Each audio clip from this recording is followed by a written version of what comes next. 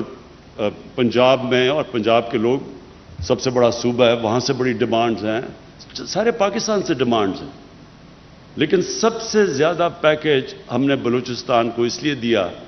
کہ ہمارا خیال ہے کہ بلوچستان کے لوگوں سے واقعی انصاف نہیں ہوا، وہ پیچھے رہ گئے، اور بلوچستان سے سینٹر نے بھی انصاف نہیں کیا، اور بلوچستان کے اپنے سیاستدانوں نے بھی اس سے انصاف نہیں کیا۔ جو پیسہ آتا بھی تھا میرے خیال میں وہ بھی صحیح طرح نہیں لگا، اور وہ لوگوں نے اپنی ذات کے اوپر وہ پیسہ خرچ کیا ہوگا، لیکن بلوچستان کے لوگوں کے لیے جو پیسہ جانا چاہیے تھا، اس لیے وہ جو سارا ایک احساس محرومی پھیلنی شروع ہوگی بلوچستان میں، یہ کبھی نہ پھیلتی اگر بلوچستان کے لوگ بھی جو اپنے پولیٹیشنز تھے وہ بھی اپنا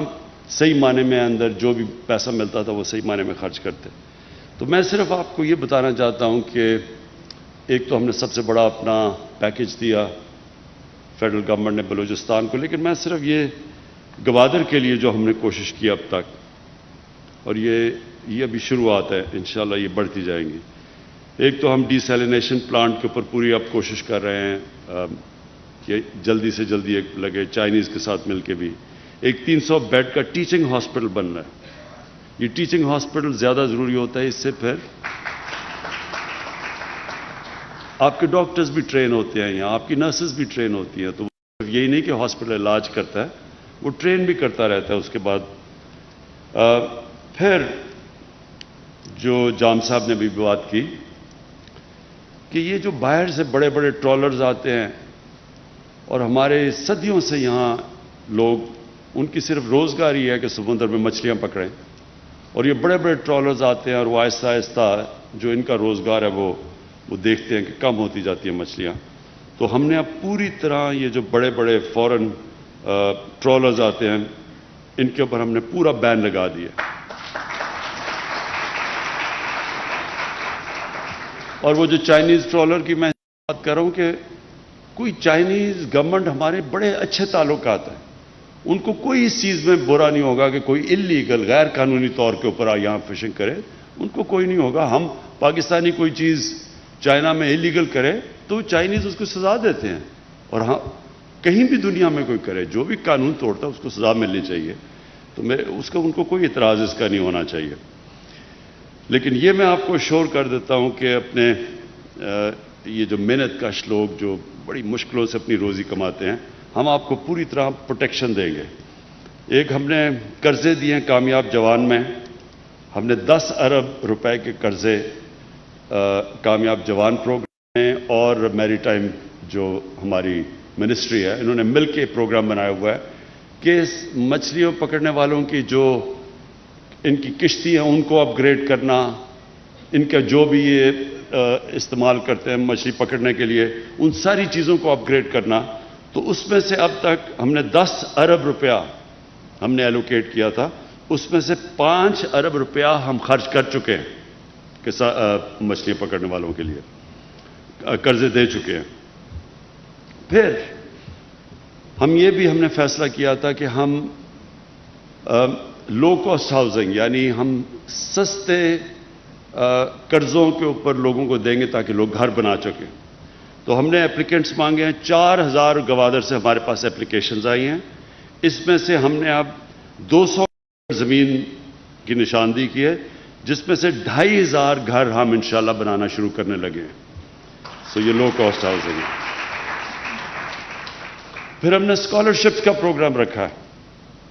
کہ یہاں کے لوگوں کے لیے ہم اسکالرشپس دیں، یہ احساس پروگرام کے نیچے جو ہمارا بہت بڑا احساس کا پروگرام ہے، اس میں اب تک ہم نے جو ہمارے پروگرام میں جو ہم نے آئیڈینٹیفائی کیے ہیں وہ 4698 نوجوان ہیں جن کو ہم احساس کی اسکالرشپس دے رہے ہیں. اور پھر ہماری یہ کوشش ہے کہ جو کمیونیکیشن، دیکھیں سب سے بڑا مسئلہ یہ بلوچستان کا ہے، کمیونیکیشن اتنا بڑا علاقہ ہے، آبادی پھیلی ہوئی ہے یہاں، ان کو پہنچنے کے لیے کنیکٹیوٹی کا بڑا ایشو ہے. تو اب ہم پوری کوشش کر رہے ہیں کہ 3G 4G جو کہ انٹرنیٹ کنیکٹیوٹی ہے وہ آہستہ آہستہ ہم بلوچستان میں ساری جگہ پھیلا دیں، تاکہ لوگوں کے لیے اس سے فائدہ یہ ہوگا آگے جا کے لوگ اپنے گھروں میں بیٹھ کے کام کر سکتے ہیں، خواتین گھر میں بیٹھ کے روزگار اپنا کما سکتی ہیں. تو یہ ہمارا اگلا ہے کہ ہم کور کریں. تقریباً اب تک میرے خیال میں 40% تک ہم پہنچ چکے ہیں، یہ ہماری کوشش ہے. لیکن ہم پورے بلوچستان تک 3G 4G کی کنیکٹیوٹی انٹرنیٹ کی کرنا چاہتے ہیں، جس سے بالکل ایک سارے علاقے کے اندر ایک انشاءاللہ ہمارے یوتھ کے لیے بہت بڑی اپرچونٹیز مل جائیں گے. میں آخر میں آپ سب کو ایک چیز پھر سے اس چیز کا احساس دلوانا چاہتا ہوں کہ ہماری گورنمنٹ ہر سال ہمارا انشاءاللہ ہماری اکانومی جیسے جیسے اٹھ رہی ہے، ہماری آمدنی جیسے جیسے بڑھ رہی ہے، ہم بلوچستان کے لیے، میں جام صاحب آپ کو بھی اشور کرتا ہوں کہ ہم بلوچستان کے لیے ہر سال اپنی کنٹریبیوشن بڑھاتے جائیں گے. اور اس لیے بڑھاتے جائیں گے کہ ہم یہ سمجھتے ہیں کہ پاکستان کے لیے یہ ضروری ہے کہ بلوچستان سے جو احساس محرومی ہے، جو پیچھے رہ گئی ہے، جو باقی ملک آگے چلا گیا اور جو بلوچستان پیچھے رہ گیا ہے، انشاءاللہ ہم پورا زور لگائیں گے، ہم بھی آپ کے لیے کریں گے. اور دوسرا یہ جو سی پیک ہے، یہ اصل میں سب سے زیادہ فائدہ سی پیک کا بلوچستان کو ہے. آپ دیکھتے رہیں گے کہ جیسے جیسے یہاں ڈیولپمنٹ ہوتی جائے گی، جیسے جیسے یہاں انویسٹمنٹ ہوتی جائے گی، انڈسٹری آئے گی یہاں، تو سب سے زیادہ فائدہ بلوچستان کے لوگوں کو ہوگا. اور خاص طور پہ گوادر کے لوگ بڑے خوش قسمت ہیں، کیونکہ آپ کا بالکل یہ علاقہ بدل جائے گا. اور یہ آپ اپنے ذہن سے نکال لیں کہ اب یہ ہوگی ڈیولپمنٹ تو یہاں کے لوگوں کو کوئی پوچھے گا نہیں. کیونکہ یہ لوگ ہمیں کہتے ہیں سوئی گیس جب نکلی تو وہ جو علاقے میں لوگ تھے ان کے اوپر تو کسی نے کوئی انویسٹمنٹ کی نہیں، وہ ساری پاکستان میں وہاں سے گیس نکل کے سارے پاکستان میں گئی، لیکن وہاں مقامی لوگوں کو تو بہت کم فائدہ ہوا. تو یہ اب جو تاریخ سے ہم نے یہ جو اس ناانصافی سے چیز سیکھی کہ آگے سے یہ ابھی کبھی نہیں ہوگا. سب سے پہلے ہم یہ انشور کریں گے کہ مقامی لوگوں کو پوری طرح فائدہ ہو. بہت بہت شکریہ.